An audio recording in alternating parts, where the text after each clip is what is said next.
Salut les Vikings, ch'ti ou autre chose. Alors en ce moment, on a entendu que le Groenland était réquisitionné un petit peu, hein.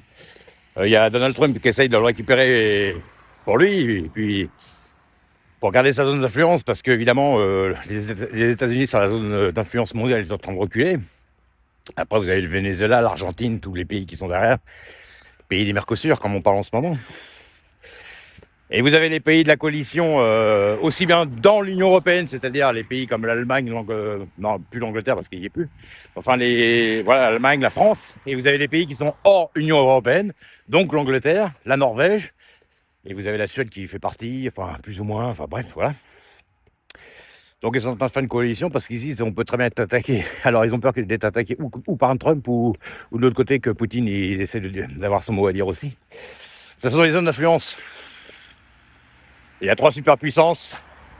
Bon, il y en a deux qui sont décrites et une troisième dans l'ombre, c'est la Chine. Parce que la Chine, économiquement, c'est la première puissance du monde actuellement, hein. Et comme les États-Unis sont en perte de vitesse, évidemment, ils arrivent à la fin de leur cycle, et que c'est plutôt le côté russe et le côté chinois qui prend le dessus, avec le BRICS, ça plaît pas forcément.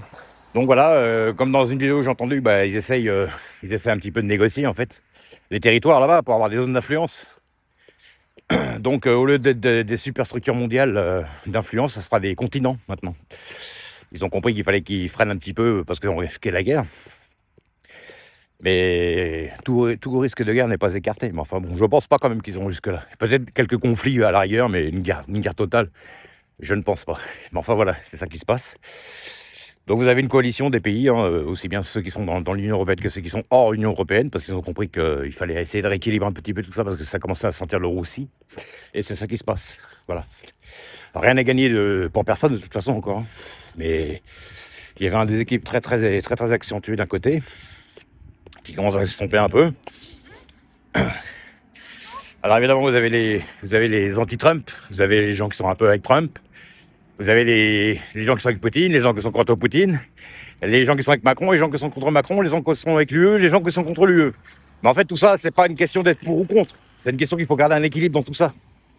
C'est ça le truc. Voilà, c'est ça que les gens ne comprennent pas. Regardez, par exemple, vous avez un complexe militaro-industriel américain, par exemple, tenu par la banque au-dessus. La banque, elle est dans le côté sombre de yin-yang et dans le côté introspection. Et le complexe militaro-industriel américain, lui, il est dans le mouvement. Donc, c'est encore deux pièces des deux côtés. Voilà. C'est-à-dire que vous avez le côté sombre et le côté clair. Le côté sombre, c'est l'introspection. Le côté clair, c'est le mouvement. En interne, en externe. Et de l'autre côté, c'est la même chose. Vous avez les Russes et les Chinois. Les Chinois, on va dire, c'est le côté introspection, dans l'ombre. Et vous avez le côté russe et le côté mouvement. Quoique, pour le moment, franchement, ils ont de la patience. Mais enfin, voilà. C'est ça qui se passe. Donc aujourd'hui, qu'est-ce qui se passe aujourd'hui ? Trump, comme il a vu que les BRICS, ils avaient pris la main, forcément. Et maintenant, il y a les pays aussi d'Amérique du Sud, parce qu'il y a certains pays aussi d'Afrique aussi. Enfin, il y a tout ça. Toutes les zones d'influence, voilà, ils essaient de répartir un petit peu les territoires pour rééquilibrer un peu tout. Parce qu'ils ont compris qu'ils perdaient la main. Mais voilà, vous avez la finance qui veut se maintenir par le fait de vouloir imposer un peu la guerre et l'expansion un peu partout. Mais aujourd'hui, ils n'ont plus les moyens de le faire. Donc, ça pose problème. Et en ce moment, qu'est-ce qui se passe ? Vous avez la France qui est l'Europe, c'est-à-dire elle se trouve entre les États-Unis, qui est une extension, et les pays asiatiques de l'autre côté. Hein ? L'Ukraine, il commence à comprendre que de toute façon, ça sert à rien. De toute façon, Poutine, il lâchera pas un pouce de terrain là-bas. Et puis, la zone d'influence, maintenant, ça va plus être l'Ukraine, ça va plus être Odessa, ça va être plutôt les pays d'Argentine, tout ça. D'ailleurs, il paraît qu'il y en a qui sont en train de se replier par là-bas. Ce sera une sorte de base de repli, on va dire. Donc voilà, c'est ça qui se passe. Et l'Europe, ils ont peut-être un petit peu compris qu'il fallait quand même équilibrer un petit peu tout ça, qu'on soit dans l'UE ou hors UE. En ce moment, on s'en fout de tout ça. C'est même pas des clivages politiques ni des polarités, c'est un équilibre qu'il faut récupérer rapidement parce que ça peut créer un conflit. Il peut y avoir des embrasements aujourd'hui n'importe où. Il peut y avoir des embrasements aussi bien du côté de la Russie, du côté de l'Ukraine, du côté des pays là-bas. Donc vous avez les politiques externes. Et vous avez la politique interne. Et en interne, c'est pas mieux. En interne, c'est encore l'histoire du Mercosur, tout ça. Bon, voilà. Donc, aujourd'hui, ce qui se passe, c'est qu'il faut faire attention parce que, en fait, ce qui est en train de se passer, c'est que l'Europe, elle a le cul entre deux chaises entre tout ça. Voilà. Il y a de temps en temps, elle a une tendance à être d'un côté, de temps en temps, il y a une tendance à être un petit peu de l'autre côté. Même si forcément, elle est forcément accentuée plutôt côté américain que côté russe, bien sûr, hein. Mais ils commencent à comprendre qu'il faut peut-être un peu lâcher de l'Est aussi. Parce que les Américains, ils vont nous lâcher au bout d'un moment. Ils ont déjà commencé à le faire.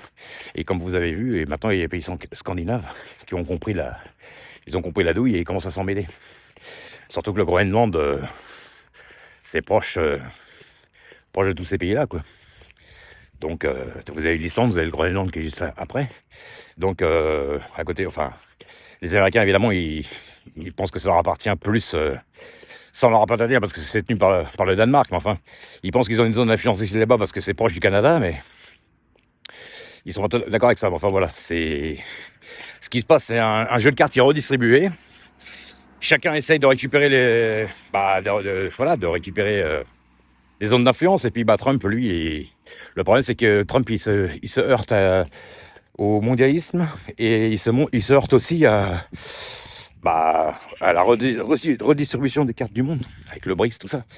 Donc, voilà, il fait ce qu'il peut. Alors, évidemment, forcément, il est tenu aussi par l'ancien système, qui n'est pas encore terminé totalement, enfin bon, qui est encore influent.